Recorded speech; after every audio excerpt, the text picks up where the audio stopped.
Hi guys, तो कैसे आप सभी। तो आज हम पढ़ने जा रहे हैं बायोलॉजी, जो कि आपके सभी एग्ज़ाम्स में आती है। जिसमें साइंस आएगी तो बायोलॉजी उसी एग्ज़ाम में आएगी, और इसमें आपके ज़्यादा से ज़्यादा क्वेश्चंस इसी में से आएंगे।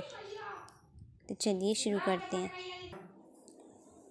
तो आज हम पढ़ेंगे टिश्यूज़ यानी कि ऊतक के बारे में। तो ये पेशी ऊतक है पहला, जो कि मसल्स में होता है।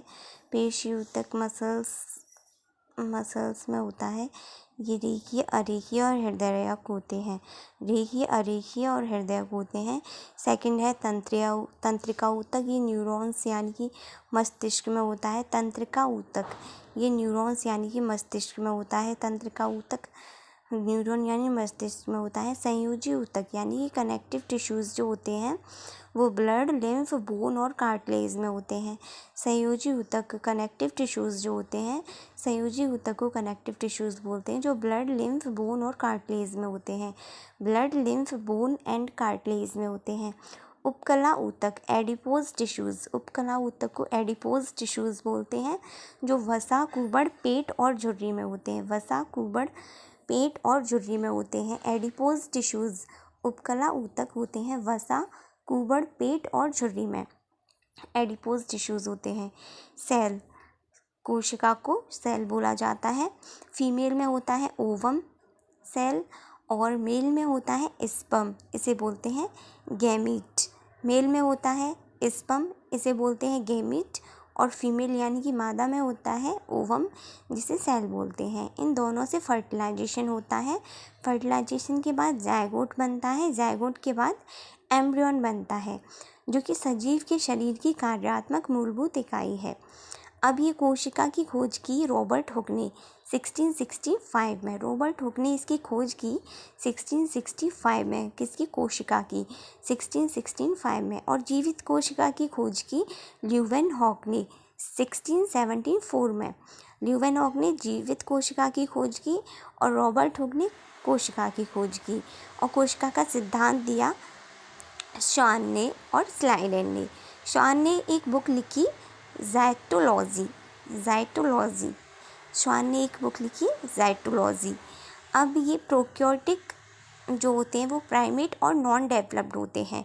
Prokaryotic primate and non developed होते हैं, और इक्योटिक होते हैं वो न्यू और डेवलप्ड होते हैं। ये यहाँ पे प्रोक्योटिक सेल की और इक्योटिक सेल की दोनों की इमेजेस दे रखी हैं। लाइसोसोम होता है पाचन की थैली में। ये पाचन की थैली क्या करती है? जल अपघटनीय पाचन एंजाइम। इसमें जल अपघटनीय पाचन एंजाइम होता है पाचन की थैली में। ये आत्महत्या की थैली होती है। एंजाइम बाहर निकलने पर खुद को नष्ट कर लेते हैं। आत्महत्या की थैली में क्या होता है? एंजाइम बाहर निकलने पर खुद को नष्ट कर लेते हैं। एटम बम पुरानी आरबीसी को नष्ट करता है। एटम बम क्या होता है? पुरानी आरबीसी को नष्ट करता है।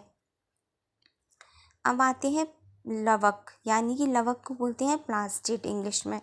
इसका सर्वप्रथम प्रयोग हैकल ने किया। और लवक होते हैं कई प्रकार के। हरित लवक, इसे बोलते हैं क्लोरोप्लास्ट, है ना। हरित लवक को रसोई घर भी बोला जाता है। ये पौधों में भोजन का निर्माण करता है, हरित लवक। अब होता है वर्णिक लवक, इसको बोलते हैं क्लोरोप्लास्ट। वर्णिक लवक को बोलते हैं क्लोरोप्लास्ट। पौधे में विभिन्न रंग का कारण इसी के कारण होता है। पौधों में विभिन्न रंग का कारण जो होता है ये वर्णिक लवक के कारण होता है, क्लोरोप्लास्ट। अब है अवर्णी लवक, लेवोप्लास्ट। यहाँ प्रकाश नहीं पहुँचता, वहाँ रंग नहीं होता। लेवोप्लास्ट, जहाँ प्रकाश नहीं पहुँचता वहाँ रंग नहीं होता। जहाँ प्रकाश नहीं पहुँचता वहाँ रंग ही नहीं होता, उसे अवर्णी लवक बोलते हैं, लेवोप्लास्ट। एग्जाम्पल है पेड़ की जड़ें, उनका कलर बिल्कुल अलग है, तो उनकी पास प्रकाश नहीं पहुँच पाता, इसलिए उनका कलर अलग होता है। और लीव्स का और फ्लावर का कलर अलग होता है, क्योंकि उन पर प्रकाश पहुँच पाता है। अब आता है गोल्गी कॉय या फिर गॉल्जी, कैमिलो गॉल्जी। ये ट्रैफिक पुलिस होती है, कोशिका में परिवहन का नियंत्रण करता है। ये एक ट्रैफिक पुलिस होती है, गॉल्जी को है या कैमिलो गॉल्जी। ये ट्रैफिक पुलिस होती है जो कोशिका में परिवहन का नियंत्रण करती है। कोशिका में परिवहन का नियंत्रण करती है, ये ट्रैफिक पुलिस होती है। कैमिलो गॉल्जी ट्रैफिक पुलिस होती है जो कोशिका में परिवहन का नियंत्रण करती है।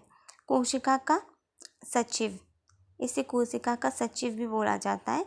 कोशिका अंगों को व्यवस्थित करना, ये कोशिका के अंगों को व्यवस्थित भी करती है। गॉल्जी को कोशिका के अंगों को व्यवस्थित भी करती है। कोशिका का सचिव, इसे कोशिका का सचिव भी कहा जाता है। न्यूक्लियस, न्यूक्लियस केंद्रक को बोलते हैं। कोशिका का सबसे महत्वपूर्ण भाग न्यूक्लियस ही होता है। कोशिका का सबसे महत्वपूर्ण भाग न्यूक्लियस होता है। कोशिका का मालिक मस्तिष्क को कहते हैं। कोशिका का मालिक मस्तिष्क को कहते हैं। और ये जो केंद्रक होता है, केंद्रक में प्रोटीन फॉस्फोलिपिड मिलता है। प्रोटीन फॉस्फोलिपिड मिलता है केंद्रक में। और केंद्रक यानी कि कोशिका का मालिक और मस्तिष्क कहते हैं। केंद्रक को कोशिका का मालिक और मस्तिष्क कहते हैं। केंद्रक को कोशिका का मालिक और मस्तिष्क कहते हैं और इसमें प्रोटीन फॉस्फोलिपिड मिलता है। ये इसका कार्य है कोशिका का विभाजन करना। केंद्रक का कार्य है कोशिका का विभाजन करना और कोशिका में होने वाले सभी कार्यों का नियंत्रण एवं संचालन करना। अब है कोशिका द्रव्य, और कोशिका द्रव्य को साइटोप्लाज्म बोलते हैं और केंद्रक द्रव्य को न्यूक्लियोप्लाज्म बोलते हैं। इन दोनों से प्रोटोप्लाज्म बनता है। इन दोनों से बनता है प्रोटोप्लाज्म। कोशिका द्रव्य और केंद्रक द्रव्य, कोशिका द्रव्य को साइटोप्लाज्म, केंद्रक द्रव्य को न्यूक्लियोप्लाज्म, इन दोनों से बनता है प्रोटोप्लाज्म। मनुष्य की किन कोशिकाओं में केंद्रक का अभाव होता है? तो ये होता है त्वचा की बाहरी परत तथा आँखों की लेंस की कोशिकाओं में। त्वचा की बाहरी परत तथा आँखों के लेंस की कोशिकाओं में मनुष्य की कोशिकाओं में केंद्रक का अभाव होता है। मनुष्य की कोशिकाओं में केंद्रक का अभाव होता है। त्वचा की बाहरी परत और आँखों की लेंस की कोशिकाओं में बाहरी परत का अभाव होता है, केंद्रक का अभाव होता है। इन कोशिकाओं में केंद्रक का अभाव होता है। त्वचा की बाहरी परत और आँखों की लेंस में केंद्रक का अभाव होता है। कोशिका का नियंत्रण कक्ष केंद्रक होता है। कोशिका का नियंत्रण कक्ष केंद्रक होता है। केंद्रक में डीएनए का अंश होता है 10.0%। केंद्रक में यानी कि न्यूक्लियस में डीएनए का अंश होता है 10.0%। कोशिका विभाजन के समय क्रोमेटिन धागे किसमें परिवर्तित हो जाते हैं? ये गुणसूत्र यानी कि क्रोमोसोम्स में परिवर्तित हो जाते हैं। कोशिका विभाजन के समय क्रोमेटिन धागे क्रोमोसोम्स में परिवर्तित हो जाते हैं। कोशिका विभाजन के समय क्रोमेटिन के धागे क्रोमोसोम्स यानी कि गुणसूत्र में। कोशिका विभाजन के समय क्रोमेटिन धागे किसमें विभाजित यानी कि परिवर्तित हो जाते हैं? क्रोमोसोम्स में परिवर्तित हो जाते हैं। न्यूक्लिक अम्ल की खोज की फ्रेडरिक मिस्चर ने न्यूक्लिक अम्ल की खोज की। न्यूक्लियोटाइड किन से निर्मित होता है? न्यूक्लियोटाइड होता है पेंटोज शुगर से, नाइट्रोजन बेस से और फॉस्फोरिक अम्ल से। Nucleotide pentose sugar, nitrogen base, phosphoric अम्ल से निर्मित होता है न्यूक्लियोटाइड। अब आते हैं डीएनए यानी कि डीएनए डीऑक्सीराइबो न्यूक्लिक एसिड। ये डीएनए की फुल फॉर्म है, डीऑक्सीराइबो न्यूक्लिक एसिड को डीएनए बोलते हैं। ये प्रमुख आनुवांशिक पदार्थ है। हमारे शरीर में होने वाली सभी आनुवांशिक क्रियाओं का संचालन निर्धारण डीएनए करता है, इसलिए इसे आनुवांशिकता की इकाई कहते हैं। क्या कहते हैं इसे? आनुवांशिकता की इकाई डीएनए को कहते हैं। डीएनए का कार्य है पैतृकता सिद्ध करना, आपराधिक मामले सुलझाना। डीएनए का कार्य है पैतृकता सिद्ध करना और आपराधिक मामले सुलझाना। डीएनए 90% एक दूसरे से मिलता है। डीएनए 90% एक दूसरे से मिलता है। और सेंटर ऑफ डीएनए कहाँ है? हैदराबाद में है। सेंटर ऑफ डीएनए है हैदराबाद में। एशिया का पहला डीएनए बैंक खोला गया लखनऊ में। इग्रो infotech and human DNA bank, ये लखनऊ में है। इग्रो infotech and human DNA bank Lucknow में है। इग्रो infotech and human DNA bank Lucknow में है। टेस्ट के लिए बाल, नाखून, स्पर्म, यूरिन ये लिए जाते हैं। डीएनए टेस्ट के लिए बाल, नाखून, स्पर्म, यूरिन लिए जाते हैं। डीएनए में 4 क्षार होते हैं। डीएनए में 4 क्षार होते हैं। Adenine, thymine, guanine, cytosine. ये 4 होते हैं। Adenine, thymine, guanine, cytosine. DNA का द्विगुणित model James Watson, Francis Crick ने 1953 में दिया। डीएनए का द्विगुणित model James Watson, Francis Crick ने 1953 में दिया। जेम्स वॉटसन, फ्रांसिस क्रिक ने 1953 में दिया। सर्वप्रथम प्रयोगशाला में डीएनए एक्सरे द्वारा डीएनए का निर्माण विल्कन्स ने किया। सर्वप्रथम प्रयोगशाला में डीएनए एक्सरे द्वारा डीएनए का निर्माण विल्कन्स ने किया। सर्वप्रथम प्रयोगशाला में डीएनए एक्सरे द्वारा किसके द्वारा किया गया? डीएनए एक्सरे द्वारा डीएनए का निर्माण विल्कन्स ने किया। 1962 में तीनों को संयुक्त रूप से नोबेल पुरस्कार दिया गया। 1962 में तीनों को संयुक्त रूप से नोबेल पुरस्कार दिया गया। Centre for DNA fingerprinting and diagnostics, centre for DNA fingerprinting and diagnostics, ये CDFD हैदराबाद में है, तेलंगाना में। जीन को डीएनए की इकाई कहते हैं। जीन को डीएनए की इकाई कहते हैं। आरएनए के 4 क्षार होते हैं। आरएनए के 4 क्षार हैं। Adenine, uracil, guanine, cytosine.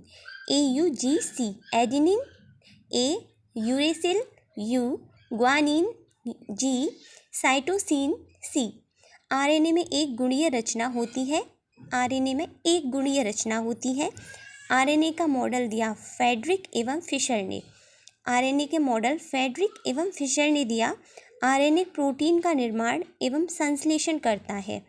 RNA protein का निर्माण एवं संश्लेषण करता है। ट्रांसक्रिप्शन बोलते हैं आरएनए डीएनए आरएनए का निर्माण। ट्रांसक्रिप्शन बोलते हैं डीएनए आरएनए का निर्माण। डीएनए से आरएनए का निर्माण जो होता है ये ट्रांसक्रिप्शन बोला जाता है। रिवर्स ट्रांसक्रिप्शन बोला जाता है आरएनए से डीएनए का निर्माण जब होता है। रिवर्स ट्रांसक्रिप्शन बोला जाता है जब आरएनए से डीएनए का निर्माण होता है। ट्रांसलेशन बोला जाता है आरएनए प्रोटीन का निर्माण को। आरएनए प्रोटीन के निर्माण को ट्रांसलेशन बोला जाता है। ट्रांसलेशन, आरएनए प्रोटीन के निर्माण को ट्रांसलेशन बोला जाता है। ट्रांसफॉर्मेशन, डीएनए से आरएनए और आरएनए से प्रोटीन का निर्माण जब बनता है इसे ट्रांसफॉर्मेशन कहा जाता है। डीएनए से आरएनए और आरएनए से प्रोटीन का निर्माण होता है इसे ट्रांसफॉर्मेशन कहा जाता है। आरएनए के प्रकार होते हैं mRNA, rRNA और tRNA। mRNA मैसेंजर होता है, ठीक है। rRNA ribose, tRNA transfer. ये rRNA प्रोटीन का निर्माण करता है। rRNA प्रोटीन का निर्माण करता है और ये ट्रांसफ़र tRNA स्थानांतरण करता है और सबसे छोटा होता है।